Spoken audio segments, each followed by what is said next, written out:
Stove పైన పెనుము పెట్టి పెనుము పైన పిండి వేసి దోశ దోశ దోశ దోశ దోశ దోశ దోశ దోశ ఉల్లిపాయ పచ్చిమిర్చి కొత్తిమీర జీలకర్ర వేసి దోశ దోశ దోశ దోశ దోశ దోశ దోశ దోశ వెల్లికారం కొంచెం వేసి నూనె కూడా కొంచెం వేసి దోశ దోశ దోశ దోశ దోశ దోశ దోశ దోశ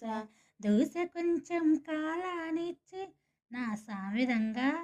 దోశని ఇలా బాగా కాలనిచ్చి బాగా ఏగనిచ్చి ఉల్లిపాయ పచ్చిమిర్చి అన్నీ బాగా ఫ్రై అయిన తర్వాత కొంచెం దోశని మడత పెట్టి ప్లేట్లోకి తీసుకొని అల్లపు చట్నీ కొబ్బరి చట్నీ రెండు కలిపి తింటుంటే నా సామిరంగా ఉంటుంది. అబ్బబ్బబ్బబ్బబ్బ దోశే